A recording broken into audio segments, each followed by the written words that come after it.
It is 2 in the morning and you already know the sound before you are fully awake. The thump of a back leg against the floor, the wet flapping of a head shaking hard enough to rattle the tags, and then that smell, sweet and sour and a little like old bread, drifting up from a dog who cannot sleep because one of his ears is on fire again.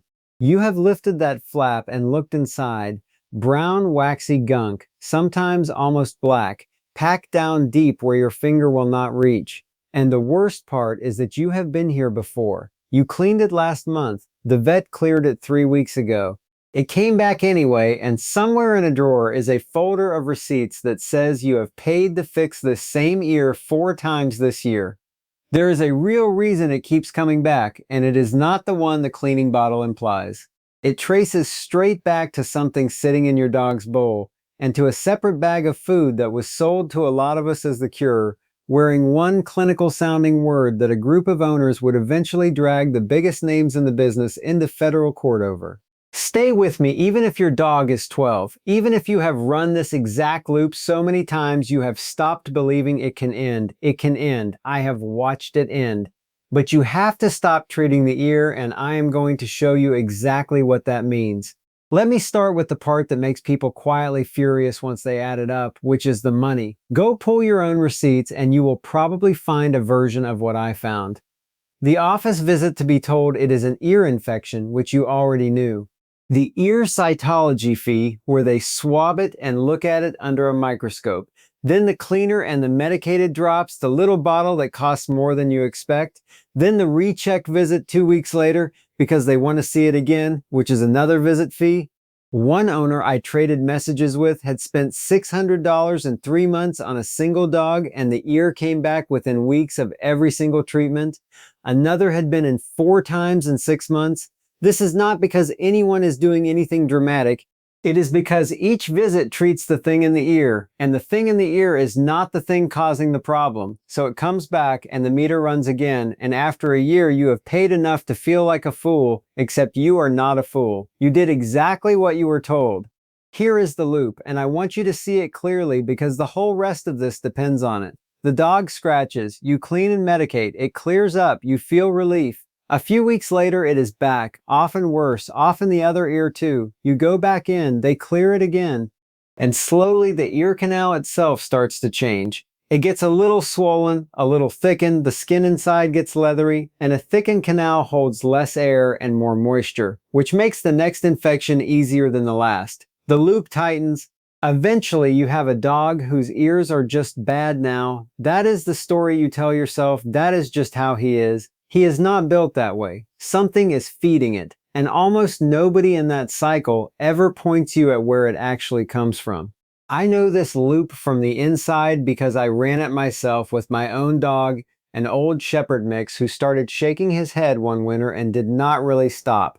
I did the visits, I bought the bottles, and one night sitting on the kitchen floor wiping the same brown gunk out of the same ear for what felt like the 100th time, a thing a herder said to me 20 years earlier came back to me out of nowhere, and I finally understood what he had meant.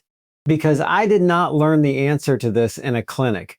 I learned it a long way from one. In my 20s, I spent a stretch of years out on the grasslands of central Mongolia in Arkhangai, living and working around herding families who move with their animals and keep big working dogs that guard the herd through nights cold enough to kill a soft house dog. There was no vet for hundreds of miles, no pet store, no shelf of little bottles. And I want you to picture these dogs honestly because it matters. They are not pampered animals. They sleep on the ground, they get filthy, they are out in the dust and the wind and the snowmelt and every kind of weather there is. By every assumption we carry about hygiene, their ears should be a disaster. They were not.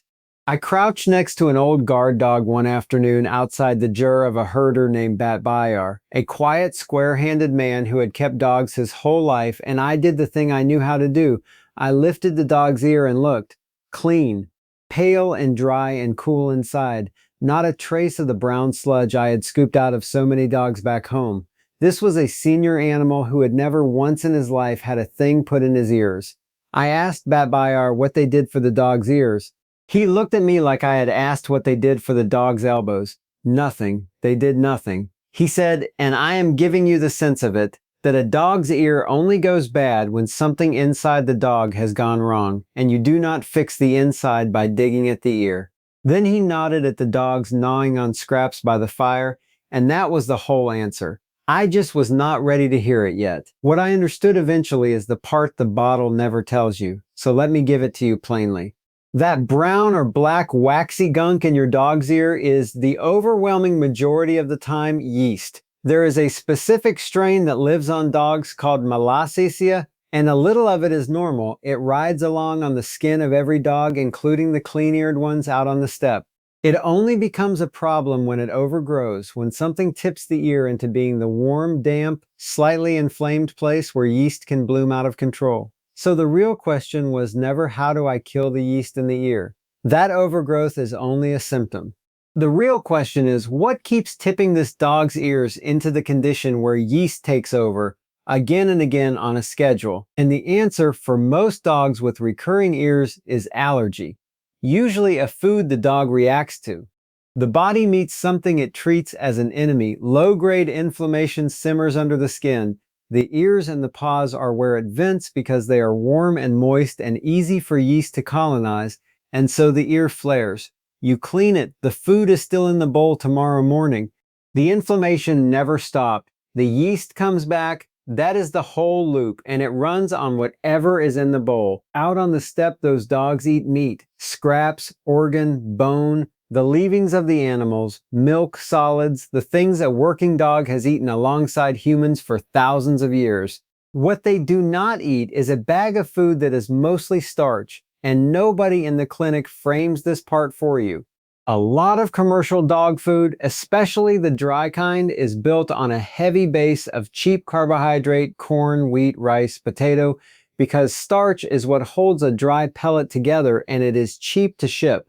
For a dog already prone to allergy and yeast, feeding a daily bowl built on that base is like pouring fuel on the exact fire you are paying the vet to put out. The herders never had the fire because they never lit it. I am not going to dress that up as a laboratory finding.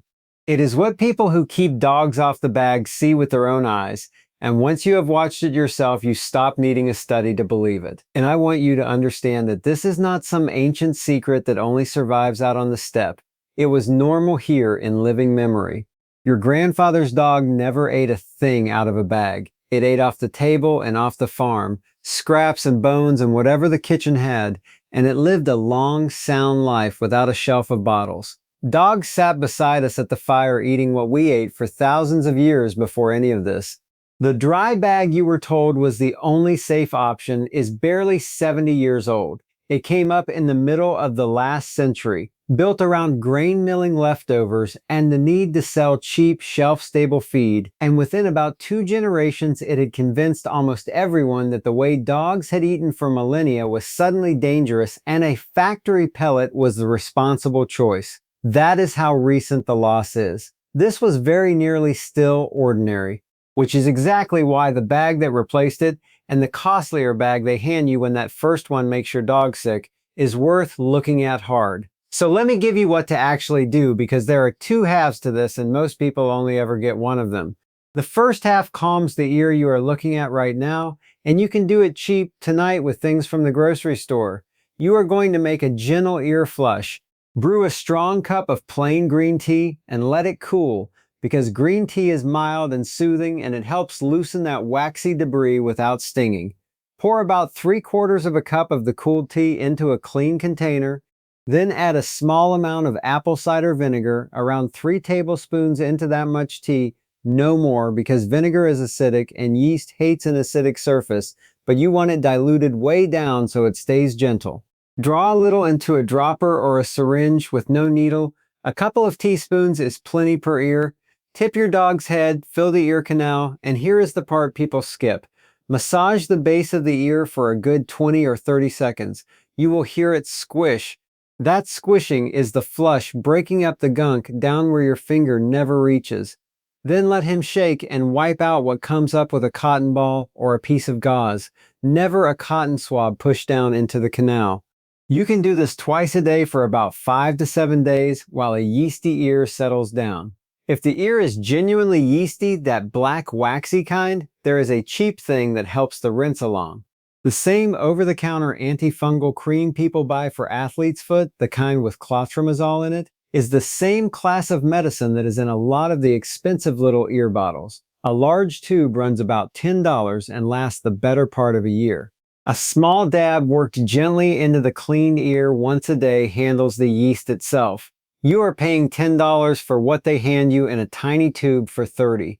Now, before I go further, you need the line that the herders understood without anyone teaching it to them, the line between a problem you handle at home and one you do not. The green tea and vinegar flush is for a routine, yeasty, smelly, itchy ear. It is not for every ear.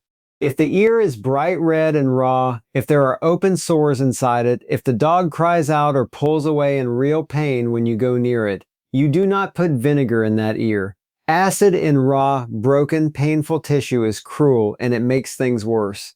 In that case, you use the plain green tea alone, gently, and nothing acidic. And there is one more, the most important one.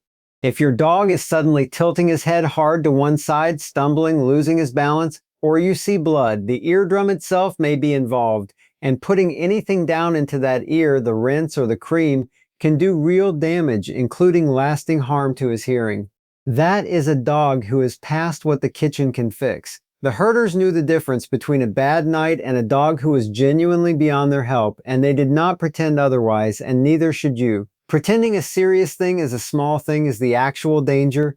Knowing the line is not weakness, it is the whole skill. That is the first half, the ear in front of you. But if you stop there, you are exactly where you have always been, treating the symptom on a loop. The second half is the half that ends it, and it is the half nobody sells you because there is nothing to sell. You change what is in the bowl. Specifically, you run what is called an elimination trial. For a minimum of 8 weeks, you feed your dog a single protein and a single carbohydrate he has never eaten before, something simple, and nothing else, no treats, no table scraps, no flavored chews, no leftover kibble mixed in to use it up, nothing but the trial food and water. The point is to pull every possible trigger out at once and let the inflammation actually go quiet for the first time in years.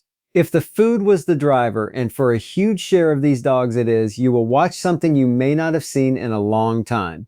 The ears stay clean on their own, with no flush and no bottle at all.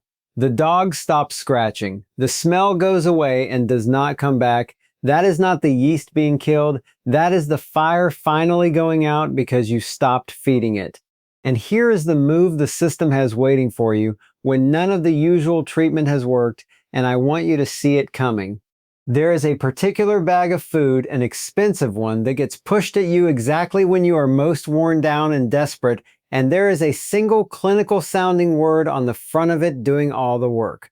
What that word legally means and the fight a group of owners had to drag these companies into court over it is the part of this whole story they bury the deepest. That is where this ends. But first, 2 dogs. One of them is the dog already at your feet. If you have got a dog right now who is 11, 12, 13, with ears that have been bad for so long you have written it off as just part of who he is, I want to be clear with you. It is not too late for him. A thickened, beat-up ear canal can calm down and improve once the thing driving it is gone. He may need a little more patience than a young dog, but the loop breaks the same way at 13 as it does at 3. You start the rinse this week and you start the food trial alongside it. You do not have to wait, and you do not have to fix the whole diet perfectly on day 1. You just have to take the trigger out of the bowl and give his body the quiet to settle. The other belonged to a guy a few streets over from me, a heavy old retriever with ears so bad for so long that the man genuinely believed the dog had been born defective. Years of cleanings, drops, the special bag, the works. On nothing more than a stubborn idea, he pulled the dog off all of it and put him on one plain new protein and one plain new starch and nothing else for a couple of months, plus the cheap rinse on the bad nights. By the end of the 2nd month, the ears were dry, not better. Dry and quiet, and they stayed that way. The dog had not been born defective. He had been eating the problem out of a bag with a wolf on the label his entire life, and no one had ever once told his owner that the ear and the bowl were the same story. That special bag the retriever's owner kept buying, the expensive one with the word on it, is the last thing I owe you, because what that word actually means is the piece they bury the deepest. When the cleanings and the drops have failed enough times, the dog gets sent home with a special food. It comes in a bag with a clinical looking label. You can usually only get it through the vet or with the vet's say-so, and the word on it, or the word around it, is the one everything turns on. Prescription diet. That word does something to you when you are tired and scared and watching your dog suffer. It says this one is different. This one is real medicine. This is the answer finally. And it is priced accordingly, often far more than ordinary food. So here is what that word actually means, legally, which is the part they do not put on the bag. There is no rule from the Food and Drug Administration that requires a prescription to buy that food, and there is no drug and no medicine inside it. The agency has never evaluated it to treat or cure any disease in your dog because it is not a drug at all. It is food with a serious-looking word on the label. A group of pet owners took exactly that to federal court, arguing that selling food under the word prescription, dressed up to feel like a government-regulated medicine when it is nothing of the kind, is deception. And look at who they had to name to do it. Not only the giants who own most of the bags on the shelf, the maker of Royal Canin, the maker of Purina and Hills, but the big vet hospital chains that hand the stuff across the counter, Banfield and Blue Pearl, and the retailer PetSmart, all in the same complaint. A federal appeals court agreed those owners had a real case, reversed a lower court that had thrown it out, and sent the deception claims forward. Sit with the shape of that for a second. The ordinary bag, built on the cheap starch base, helps drive the inflammation that keeps the ears flaring. Then, when the ears will not stop, you are guided toward a more expensive bag, wearing a word that makes it sound like a cure, that is not legally a medicine and was never proven to fix anything. You are sold the problem in one bag and then sold the word in a costlier one, and your dog's ear is the meter the whole thing runs on. That is the racket. Not a cartoon conspiracy with men in a back room, just an ordinary business that figured out a sick dog and a frightened owner is a customer who comes back every single month. So if you take one thing from all of this, let it be that the ear was never the problem and it was never your fault. Dogs kept their ears clean for thousands of years sitting beside us on real food, in filth and cold in every condition there is, the way Bat Bayar's old guard dog did with nothing ever put in his ears. Somewhere in the last lifetime that got buried, because a dog who needs the bottle and the recheck and the prescription bag is worth more than a dog who simply does not get sick. You were not failing your dog. You were running a loop that was built to keep running. And the old dog lying at your feet right now, the one whose ears you have cleaned 100 times, can still get to the quiet side of it. You can start tonight. Before I let you go, I would honestly like to know down in the comments, what is the most you have ever spent chasing one dog's ear infection around in circles? Put the number down. I think a lot of people need to see they are not the only one who has paid it. And if you want to keep getting the real version of this, the things that were quietly taken off the table so they can be sold back to you, the cheap fixes that worked long before the bag with the wolf on it ever showed up, then subscribe and stay with me. There is a lot they buried, and I am going to keep digging it back up, one old dog at a time.